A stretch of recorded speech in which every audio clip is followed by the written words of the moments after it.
Except there's a lot of attempts that I have seen in trying to tell people, don't worry, you'll be able to keep this or that. This won't change. You'll be able to keep your citizenship. You still have your passport. You'll get your pension just the way it is. Well, nobody knows any of that. I mean, it's possible. It's very possible. But those things are subject to negotiation. And it's the negotiation that we don't know how it's going to turn out. And so I think the only honest way to respond to this is say we are heading into a period of uncertainty. And it's understandable that people are wary of change. But change is what you're after. It's the status quo that is the problem. And if we all agree the status quo is the problem, then what we want, by definition, is something else. Now, that something else is going to be a matter of negotiation and unresolved aspirations. And we just have to accept that.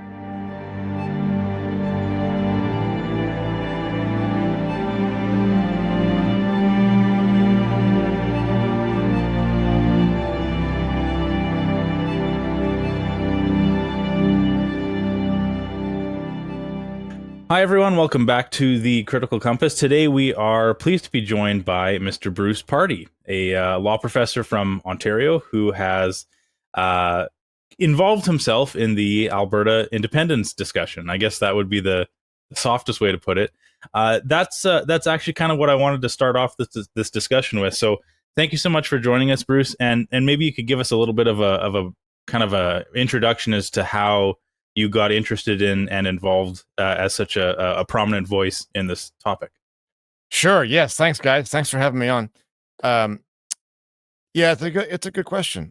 So I am from Ontario. I've been to Alberta lots of times, but I've never actually lived there.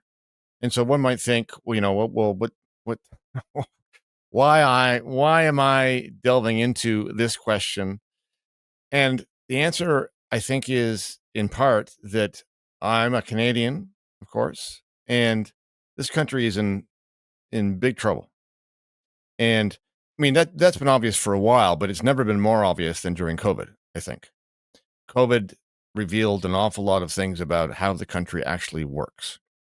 Those things are not all new, unfortunately, but the curtain was pulled back on them. And it seems to me that the country is in such bad shape that, in a sense, the only real way to fix it now is to cause a existential political earthquake. And the only real opportunity to do that is Alberta. And Alberta seems to have a critical mass of people, unlike many other areas of the country, people who understand that something is not right. And you combine that with a set of historical grievances that Alberta has, and I think quite rightly has. You've got the table set for the potential of actually doing something that doesn't exist in many other directions. If you look around at what the prospects are for Canada to fundamentally rethink what it has become, there really aren't any other good choices at the moment. So my inclination is to try to encourage Albertans to seize the moment that they have and to save themselves. First of all, I mean, they don't have a responsibility to save Canada, I don't think, but they might do so by saving themselves. And I've also started saying this as well, which is save yourself, save Canada. And for that matter, who knows, you might end up saving Western civilization itself, because Western civilization is not in great shape right now. And so, you got to seize the day. Alberta has a moment, and I'm hoping that enough Albertans will understand the path that lies before them, potentially anyway, to get on this horse and ride away. So maybe that's a perfect point to expand on is, well, the path forward, there's, like, by seizing the moment, part of that is just getting a critical mass because you'll need a clear majority. Exactly. And that's number one. But we have groups, we've got multiple groups popping up in Alberta, and some will say that they know the single way that this has to be done. Right. And a lot of them will point to the Clarity Act, Yes. which, from my understanding, is a interpretation of the Supreme Court decision. And there's some differences between both of those in the role of the federal government. Mm-hmm. And that's getting kind of a little bit strange, because if Alberta's entire grievance is that the federal government has overstepped its bounds into provincial sovereignty matters, then is defaulting on the Clarity Act, like, is that not just, again, reasserting the federal government's power as a parent in this relationship rather than equals in Confederacy? So is the Clarity Act, is that the only way? Like, for Alberta to achieve independence, what does that actually look like? And what are the other options if this one way does not actually come to fruition? Right. No, James, I thought you put that very well. That's exactly what the Clarity Act is. It's a federal interpretation of the Supreme Court of Canada decision from 1998. And so it's not irrelevant, but it's also not the whole story. And it is, in fact, exactly again as you describe. It's the federal version of things. And so in that sense, it could be the federal starting point for negotiations. But let's just go back a step to the Supreme Court decision itself. Supreme Court decision doesn't actually say all that much. It says if a province passes a referendum on a clear question and a clear majority of people support it, then that province then has a mandate to negotiate its separation from the country. And the federal government and the rest of the country has a responsibility to enter into political negotiations to that end. Okay, so neither side has a unilateral right to declare anything, to do anything. But it is also a political negotiation and not a legal one, in the sense that the courts have said, well, the Supreme Court has said, at that stage, we're out. So it is a purely political negotiation. And so you would expect both sides in that kind of a process to have a starting position. And I think the Clarity Act is probably a good place for the federal government to say that's our position. Now, that doesn't mean that position prevails. That means that that's what they're saying. Now, Alberta might say something different, in which case now you have a back and forth, a negotiation. And the thing is, what happens after that? Nobody knows, because we've never been here before. And the Supreme Court has only said those very few things. And so after that stage, we are into undiscovered country. And people who suggest that, it's going to definitely be that way or definitely be this way, they're making a best guess like everybody else. So you have to tolerate some uncertainty in this territory once you get past that threshold. So that's a really good point, Bruce. That term, tolerating uncertainty, which is, I think, a thing that both people who are in favor and against Alberta independence have a hard time rationalizing, intellectualizing. Are there a couple of like major uncertainties that you hear a lot that you could that a person could use if they were trying to say convince their a friend or family member about how it actually, like, things would actually be okay? Well, so sometimes I say this. I say, look, imagine if at the time of the American Revolution, Americans who were generally in favor of the idea insisted upon knowing exactly what was going to happen afterwards and what kind of country America would become. Like, so lay it out for me. Exactly what kind of thing is this going to be? Well, of course, if anybody had tried to tell them, they would have told them something that might not have turned out to be true, because who would have known that project would have turned out the way that it has? And so certainty is just something that you have. Uncertainty is something that they just have to accept. There's been a lot of attempts that I have seen in trying to tell people, don't worry, you'll be able to keep this or that. This won't change. You'll be able to keep your citizenship. You still have your passport. You'll get your pension just the way it is. Well, nobody knows any of that. I mean, it's possible. It's very possible. But those things are subject to negotiation. And it's the negotiation that we don't know how it's going to turn out. And so I think the only honest way to respond to this is say we are heading into a period of uncertainty. And it's understandable that people are wary of change. But change is what you're after. It's the status quo that is the problem. And if we all agree the status quo is the problem, then what we want, by definition, is something else. Now, that something else is going to be a matter of negotiation and unresolved aspirations. And we just have to accept that. So it seems like almost there's a balance of we've got to paint a positive vision for the future that includes reimagining what a new Alberta would look like, because we can't repeat a broken system because we'll just end up with another broken system. But we can't be stuck in minutia. You can't have so many cooks in the kitchen trying to craft the exact plan that is subject to negotiations. So then the question is like, what is a balance that is honest and also will help convince people? Because sometimes honesty can feel defeatist if you're like, well, we don't know what will happen. That may not convince everybody, but I feel like you can't promise things that can't be promised. And you see that, with the pensions, you see that with citizenship, you see that with the Aboriginal rights side and the treaties, which I feel like maybe that's a point we should touch on is you've said some more spicy things on that front, but they're not really spicy if we're talking about the fundamental layer of like, well, what does it mean to have Aboriginal rights? Like, what are special rights? And what would that mean in the context of a new Alberta? Like, how should we be thinking about this particular problem? Right. So let me back up one step again.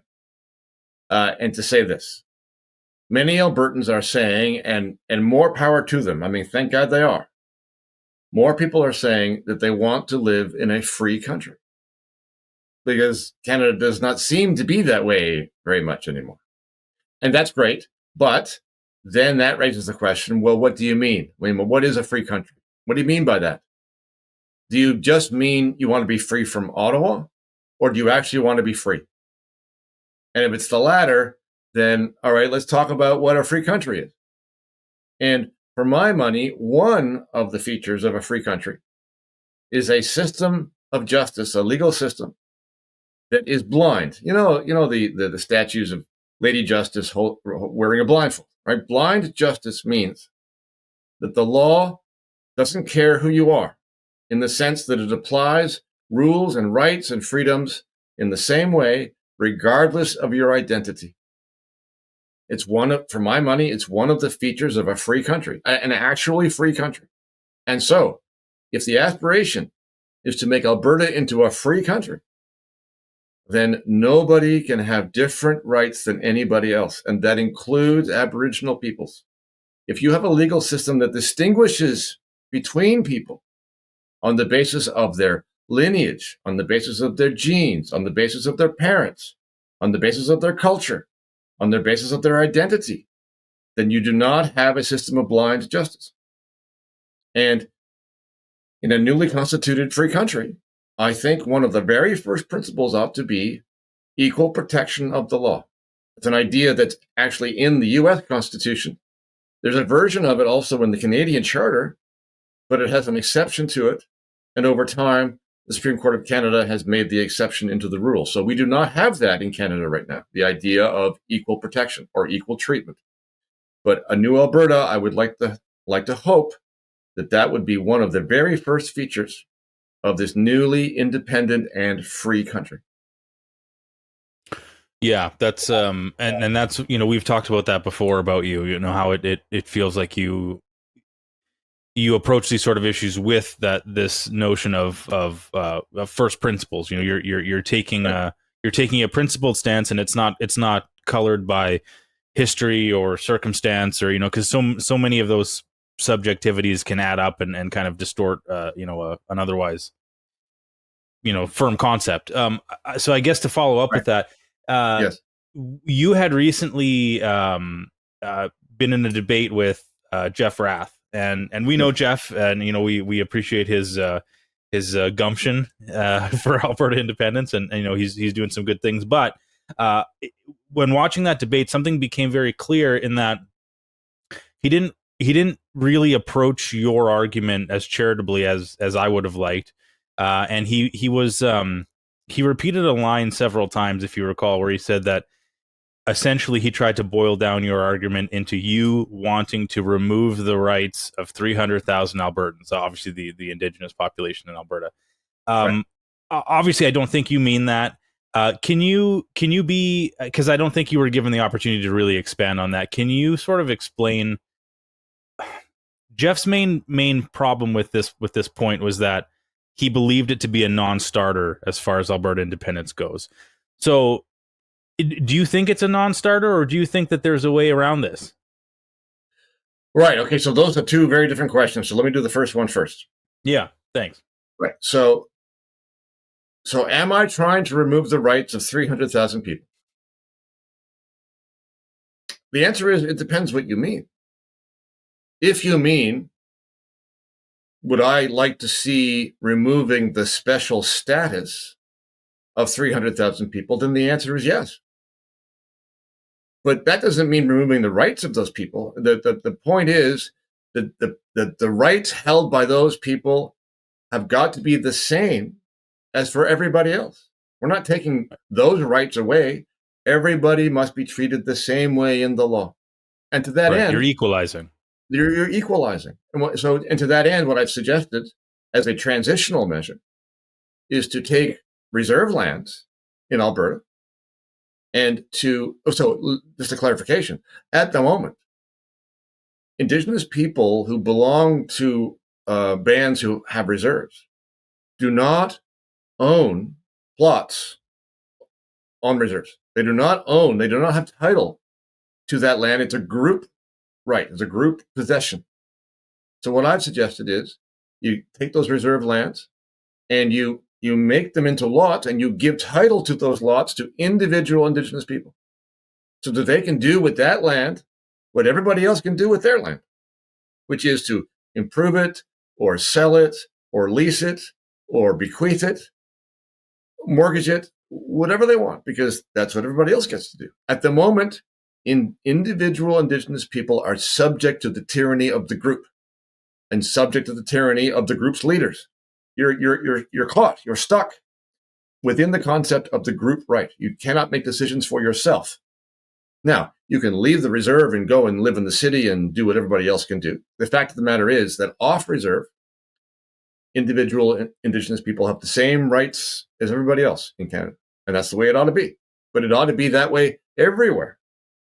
So that's my answer to that 300,000 people question. It's not quite the way it was framed, but there is some truth to it in the sense that it is trying to put everybody on the same level and have them being treated the same way. There's a saying I think comes from Thomas Sowell. He said,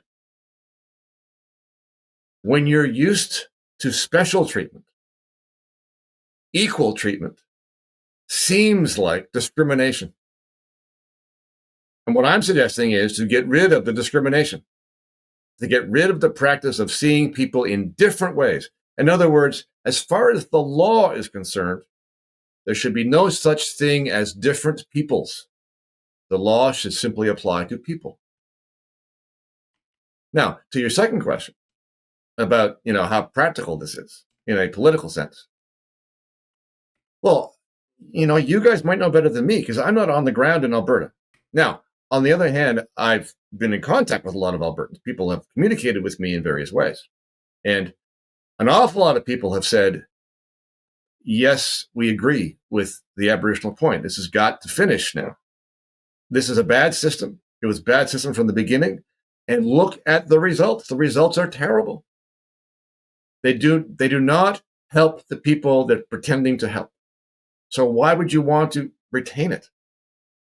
So both in principle and in effect, where we have it is a terrible idea. And so if we stick to the idea that Alberta wants to be a free country, then to me, it's kind of a no-brainer. That almost circles back to this idea of, well, are we looking at the collective, or are we looking at like empowering individuals? Right. And then with empowering individuals comes a certain amount of personal responsibility. And I've been a little bit skeptical, or like I try to keep things in reality when looking at Alberta moving towards independence, because we still have very left progressive cities. We've got still the NDP is still thriving in these ridings, and even just talking with friends and family, there are a lot that see kind of DEI initiatives, these the redistribution to achieve equality of outcome or equity. They see that as the ultimate good, and we must organize society in a way that redistributes to take care of the people who have less. And I feel like that mirrors, you see this on the like in the Indigenous side, but you also see this in anytime anything's made to try to address a DEI policy, or saying like, well, we need single sex bathrooms. They're like, well, you're removing the rights of trans people. They're like, well, is that a right? And then you get into these same kind of roadblocks of like having to actually try to redefine what a right is. But for the people that support these things, that this is a big shift in thinking. So if the Alberta independence movement is going to get a clear majority, there's a lot of people in the middle, and you will also need people on the left to drastically rethink this whole collectivist-based framework that we have. Because it seems like this didn't emerge out of nowhere. This feels like it's more or less in the fabric of Canada and still in the fabric of Alberta, even though Alberta has mirrored a little bit more of the spirit of what America was built on. It's still highly progressive. Yes.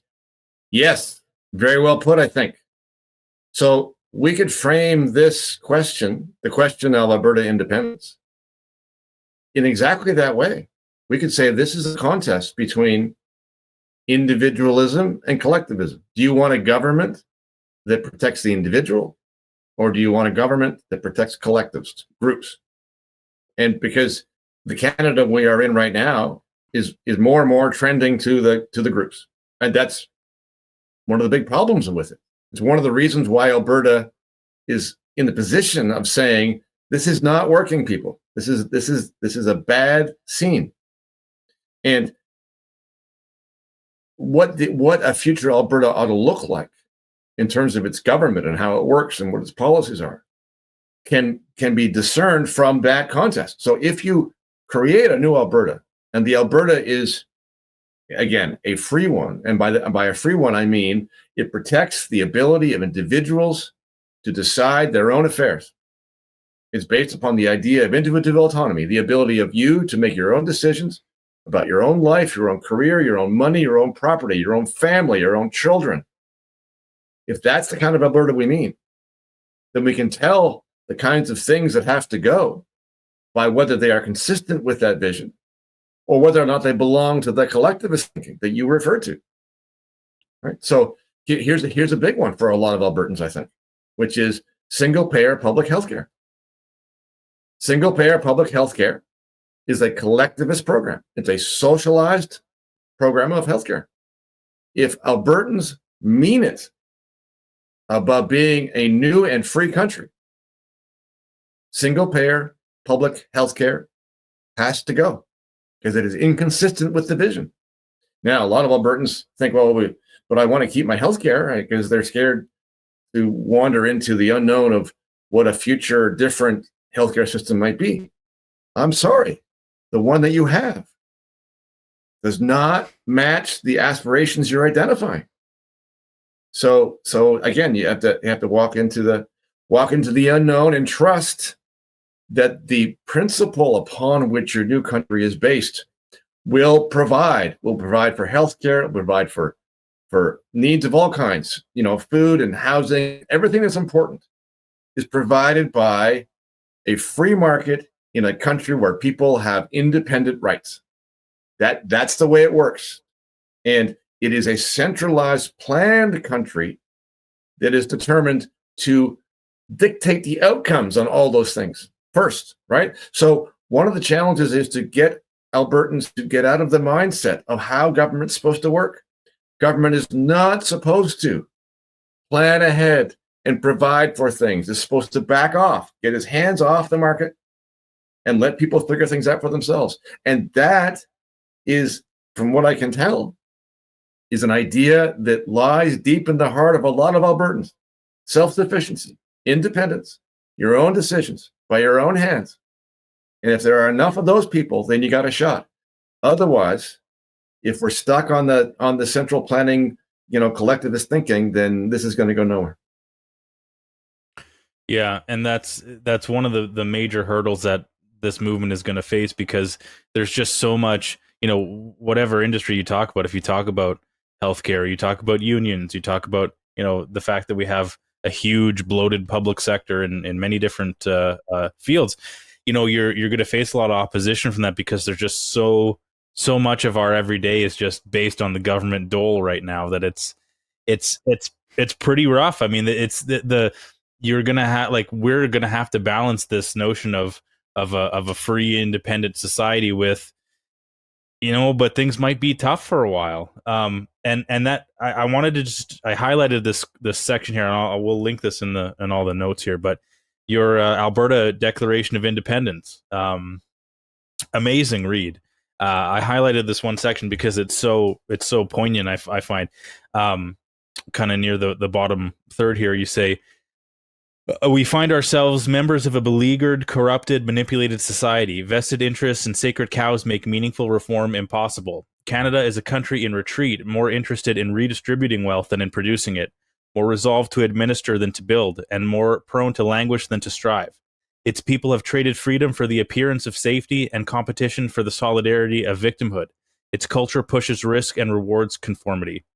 Its culture punishes risk and rewards conformity. Its elites collaborate with foreign powers and global institutions. They sacrifice the interests of the people to plunder the country of what remains of its prosperity. For a privileged class of public servants, Canada has become a grift. And I suppose my question then, that's 100% nail it. But what do you think, all that being true, do you anticipate any sort of, maybe I don't know the word I'm looking for, but sort of a harsh response from the federal government? Say that a referendum does go through and we do vote for independence. There's a lot at stake there for the feds. Have you thought about what their response might be? Sure. Yeah. So this goes back to the uncertainty point, right? So even those things that seem to be set out, and there are not very many of them, we talked about them earlier from the Supreme Court. But even those things. So here's the scenario. You have Confederation.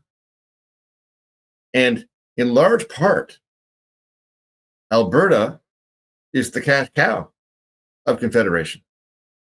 Now, do we really think that the federal government, if Alberta, holds a referendum and it passes with a clear majority, the federal government's just going to say, oh, well, you ticked all the boxes. Way you go then. Goodbye. Yeah, see ya. That's not going to be the way it happens, because the viability of the whole project is now in question. So we can expect the federal government to do everything in its power and beyond to prevent this from happening. Let's put this another way. That Supreme Court decision that everybody keeps referring to is a Supreme Court decision about Quebec. Now, Quebec, as we all know, is the favorite child of Confederation. What's to prevent the federal government, or for that matter, the Supreme Court, from figuring out a way to change the goalposts, like change the rules, like, oh, well, but we can't have that with respect to Alberta. Here are the things that you have to plumb before you can get into the position of declaring yourself to be independent. Like, And we don't know what that's going to be. The point is that people have to be aware that what they're entering into is nothing less than a political revolution. It's a revolution. It's not an armed revolution. Hopefully there'll be no violence involved. But it is a political revolution. And it is going to be dangerous and risky and a challenge, an existential challenge to the powers that be that you're trying to get away from. They're not going to just let it happen. So this is going to take some courage. It's going to take some tolerance of not knowing what's going to happen in the future. It's going to require people to take a step into the dangerous unknown, because it's necessary, because the only alternative is the stuck status quo.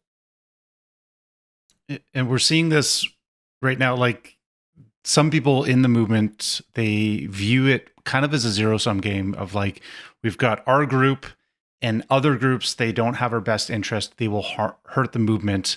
And they said, like, this is the way forward and you got to support our group. Or we saw this with the demonization of the Alberta Republicans, which both a good name and a terrible name, because it accurately describes a party that wants Alberta to be a constitutional republic.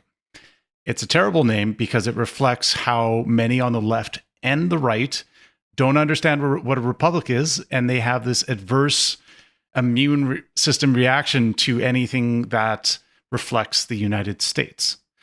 And in this case, I feel like part of the dynamic is like the Alberta Prosperity Project feels that we just need a clear citizen-led grassroots initiative, and we need to go through Alberta's referendum process, and then that will be passed, and then we'll enter into negotiations if there's a clear majority.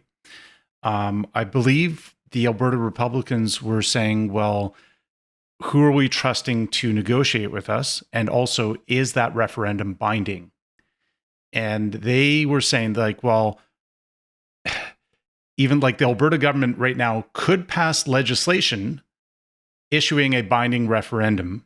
It doesn't just need to be like that citizen-led initiative if there is a clear support. So I guess like if there's enough support, there are multiple avenues through. But in any case, like right now, we are putting a lot of trust into a provincial government, the UCP, who has expanded the public sector, who has maybe hasn't fully proved that their mindset is in a fully independent Alberta. And I was curious that like if a few independence-minded, like if there's a few MLAs that are fully independent or pushing hard for independence, does that help build some accountability if it is if it is the UCP doing the negotiations? So I feel like it's less of a zero-sum game of either it's this one group or another group. And I'm thinking like, can these coexist? And what does that look like? Or what kind of pressure or feedback or criticism should we be putting on the UCP right now, considering that they're the ones that are going to be carrying us through the negotiation process? So it gets a little complicated. Oh, it gets complicated, and it's going to be messy.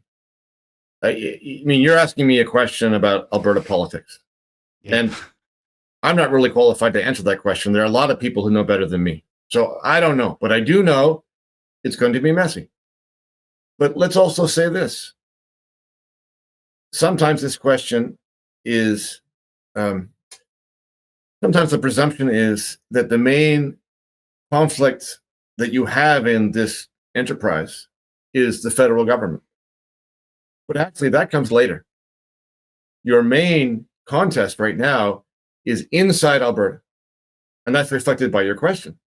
The main test, the main contest, the main task right now is inside Alberta to try to get your own people, or enough of them, on the same page, to get enough political actors with power on the same page.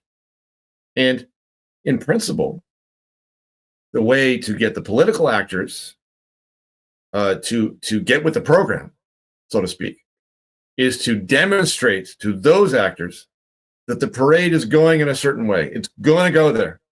And it is in their interests to be at the front of the parade. Right? I'm not sure that's clear yet to them.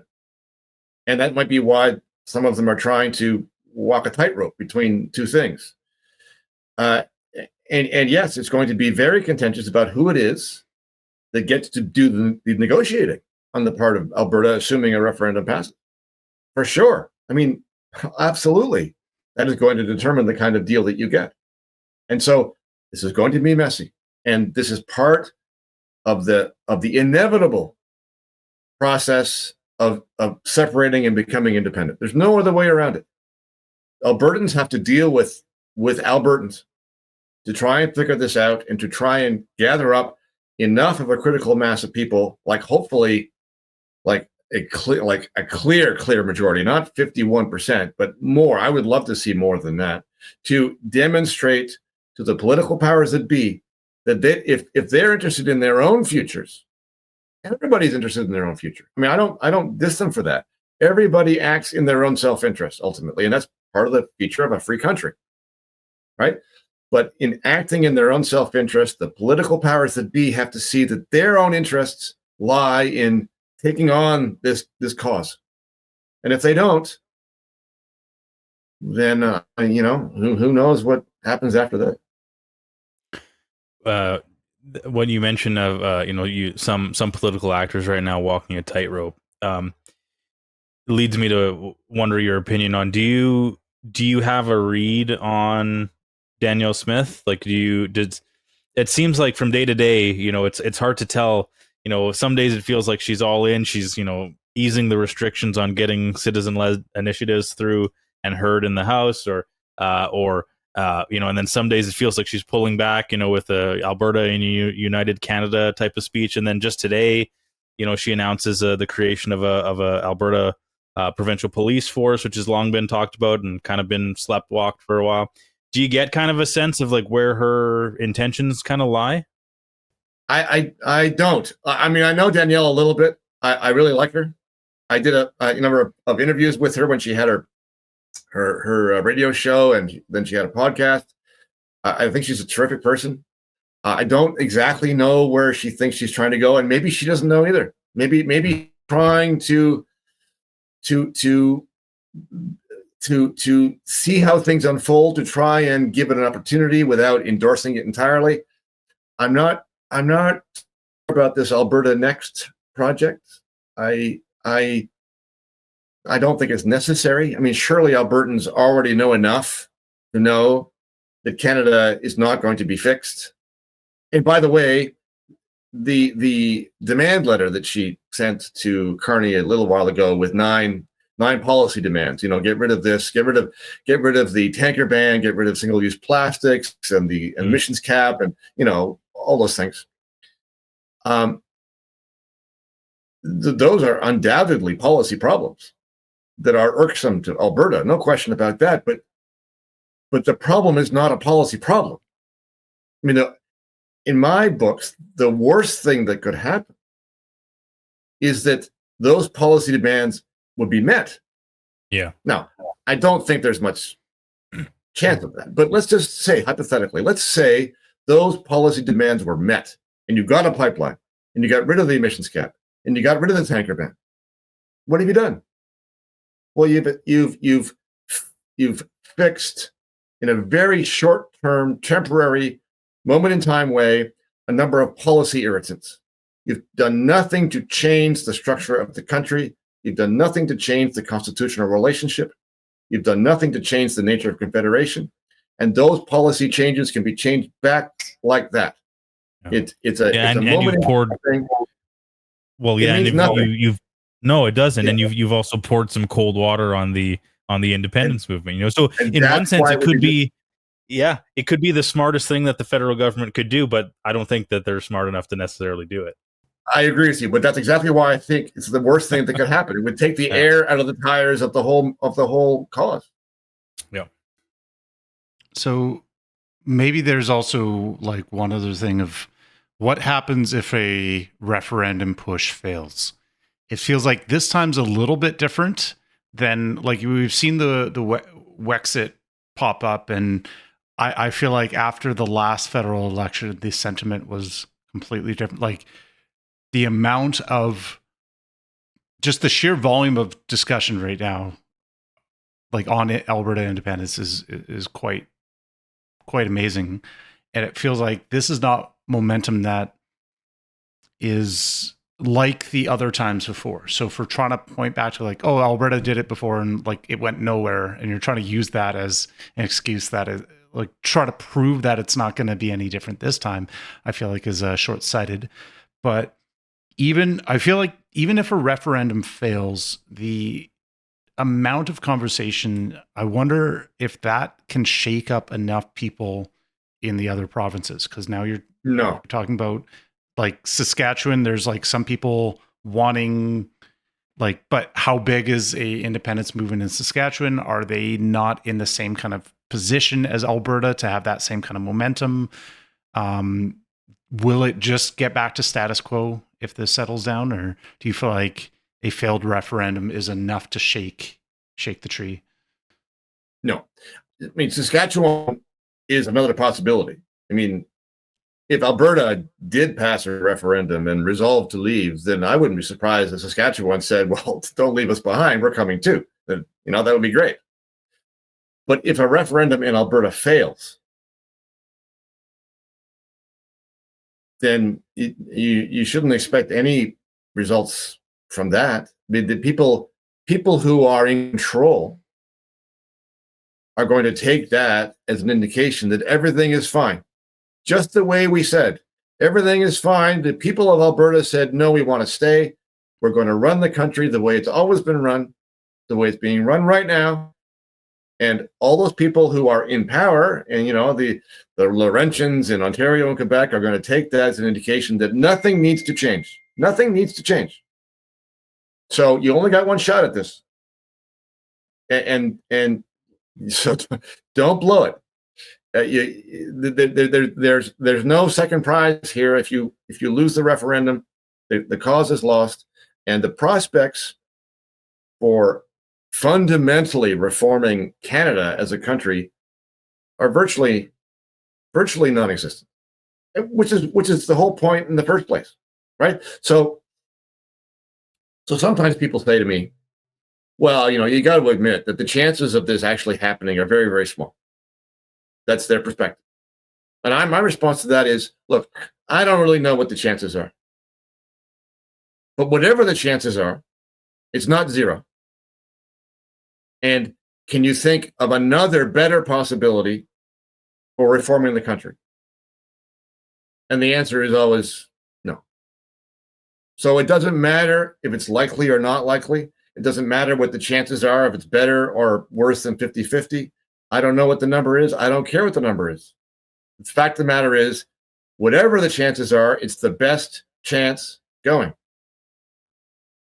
Well, chances are it's going to change over time, because we know demographic changes will also influence the ability to get a clear majority, especially, like, we're talking about, like, well, part of the profile of the average person in Edmonton is, like, you've got a lot of public sector workers, or you've got people reliant on handouts that feel like voting against their own job or against their own benefits is not in their own best interest. Therefore, Alberta independence would never be something they would support. So if not in the next year or so, think of another 5 years of population shifts in Alberta.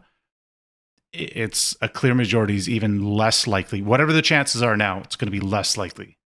So this is kind of a very unique time, coming off of, like, very real tyranny that we saw on all levels of government through COVID. And then we saw the disappoint and the sheer difference between, like, Western voting habits in the federal election and the East. So we've also demonstrated kind of how this system does not reflect the interests of the people that it's supposed to be representing. So this is a very unique time. Yes. There's no second chance. In certainly in my lifetime, probably in your guys' lifetimes, the coming together of events is unique, and it does give you this moment. It's I'd be very surprised if it came together this way again. There's a guy that we're going to interview next week. I don't know if you've heard of him. His name's Danielle Tyree. He was a former PPC political strategist. Yeah. So he's a big proponent of remigration. I was when you were saying about how you don't necessarily see a route to any other outcome. What if there was I don't anticipate this happening, but can you see a focus at a federal level of satisfying people's desire for remigration, getting rid of the bad term, but enforcing the temporary foreign worker, end of the visas and things like this? If they make a push for this, can you see that as a means by which that might also cool some of these sentiments? Do you anticipate that as a response by the federal government? Well, first of all, no, I don't think they would do that. But let's assume that they did, for the sake of the argument. I don't see how that solves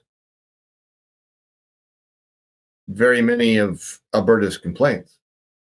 I mean, it would be a good thing. It would solve some of the policy problems that we're running into, like housing costs. And so on. Fine. I mean, I have no objection to them enforcing the law in this area, but I don't see that it changes anything else fundamentally. Number one, again, it's simply a policy change. And number two, I mean, think of all the things that are wrong. It's not just failure to enforce those provisions. It's if you like, built into the Constitution, or even if you, like I've suggested, this is also built into a national character. Like, I like to go back to the founding of the United States and what happened to Canada at that time. And this is largely, Eastern and Central Canada, of course, because that's what Canada was at the time. But if you imagine this in terms of the Americans' foundational story, if you like, they wanted to get out from under the thumb of the king. They wanted to be free because they were being mistreated. And they invited the Canadians, as they then were, to join them, to become a continental free country. And the Canadians said no. The Canadians at the time wanted to be subjects of the king. They're the loyalists. Right? So the foundational story for America is liberty. The foundational story for Canada is deference to authority. Okay? And a lot of the country carries that around still. In order to change the country, you almost have to change the story. Yeah. The Canadian story is not liberty.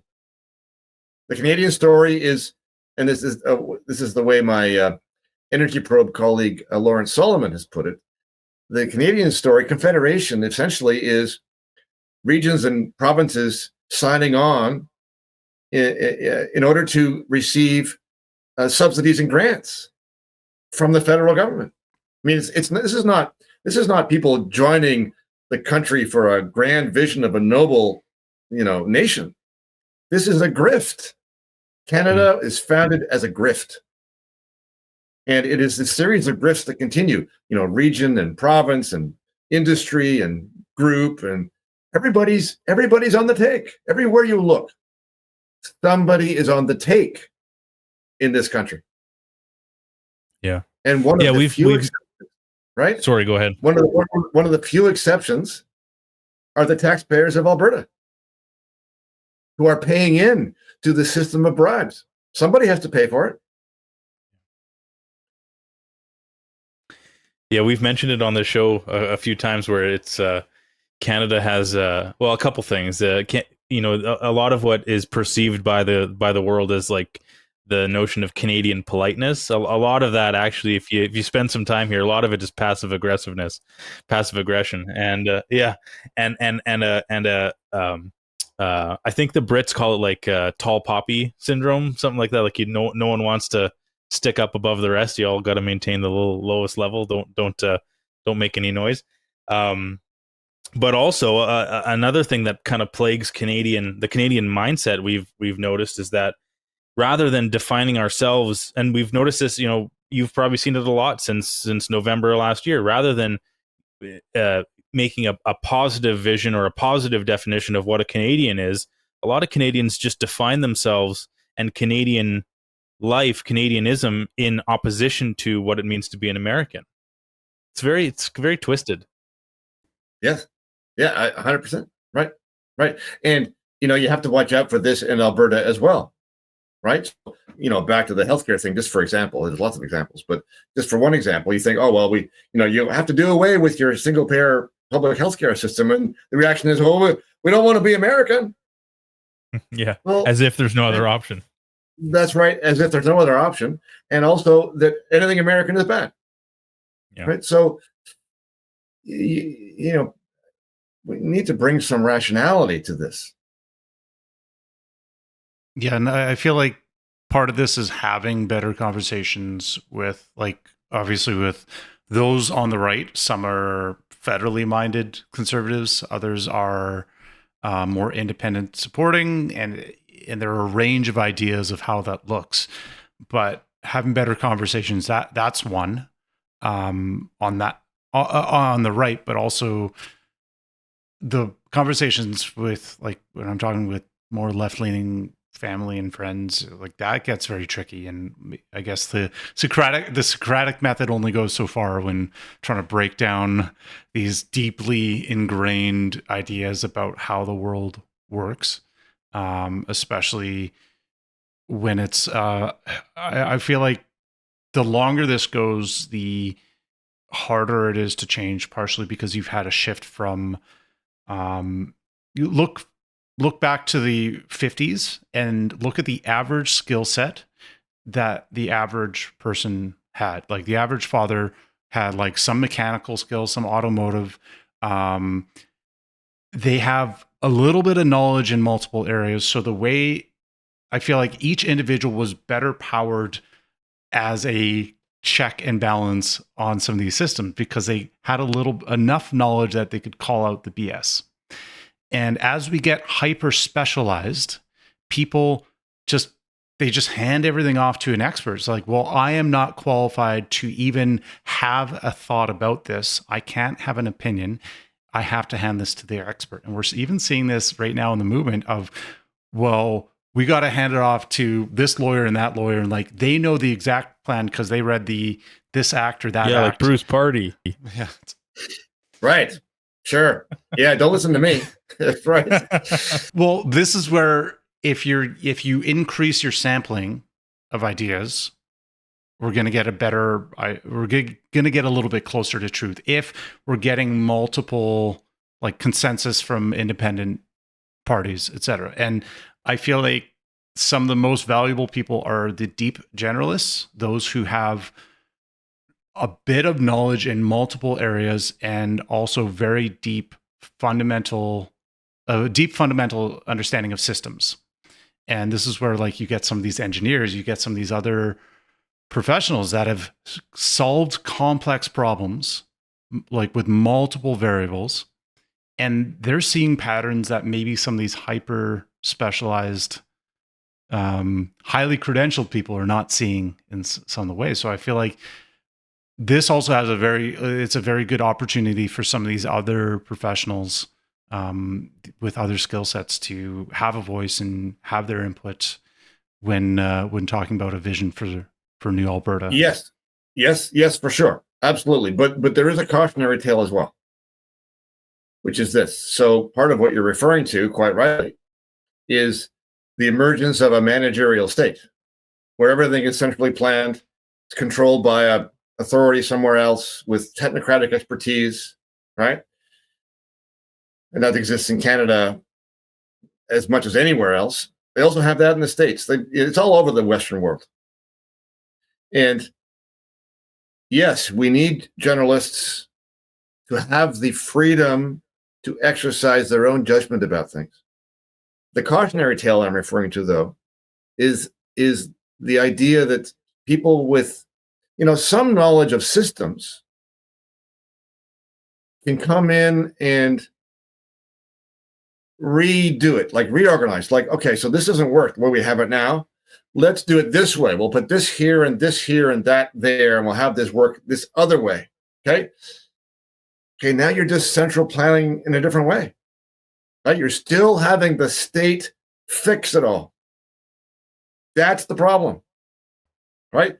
We have to persuade ourselves that the best way to fix this is to let it go, like leave it alone. The state has no business. The state has no business in trying to fix things so that it works. Its job is to leave us all alone so we can fix things for ourselves. And that's a really hard thing for people to grasp today, because that's not the way it works today. Those people who want to fix the problem, understandably, I admire their desire to fix the problem. But I don't want them to fix the problem. I want them to go and fix their own problems. And to establish the only real problem we have to fix is to establish a constitutional order that allows people to fix their own problems and to prevent the government from fixing them for them. Yeah. There's a large contingent, and this is, I'm sure, been by design over many generations of Canadian news media. But there's a large contingent of the Canadian population that truthfully, honestly, in their heart believes that the people who are in government are there because they're the best people, they're the most intelligent, they're the best of us. Yes. No question. They believe in technocratic expertise. If you were to ask them take a person on the sidewalk, what do you think government is for? They would be perplexed at the question, first of all. And then if you manage to get it out of them, they would say that, well, government is there to solve our problems for us. Yeah. Our social problems, our economic problems. Okay. If we keep that idea, we're toast. And this independent Alberta will not be worth having. I mean, if Alberta does not manage to get rid of that idea, then what's the point of all this? That's the kind of libertarian mindset we like on this channel, Bruce. James, did you have any more big questions for Bruce? Because I've got one quote and one question that I think will be a good one to close it off with, if you're good. I think we actually touched on pretty much everything that I was curious about. So. Okay, sweet. Because we've taken up enough of this gentleman's time. So my first quote, I was thinking about this when Bruce, when you were talking about how much of this is going to end up being a negotiation. And it reminded me of a Chris Voss quote where he said, he's that former FBI hostage negotiator that writes like business books now, if you're familiar. He, in his book, Never Split the Difference, the quote that stuck out to me the most was, "Never be so sure of what you want that you wouldn't take a better deal." So that's what I've got my fingers crossed for us. And then the question that I think I'd like to leave it off with, let's say that next year Alberta has a referendum. We have a convincing majority. We have 60+% voting for independence. Are you moving to Alberta to help us out? Oh boy, yes. That that thought has already occurred to me. But yes, I wouldn't want to miss the show.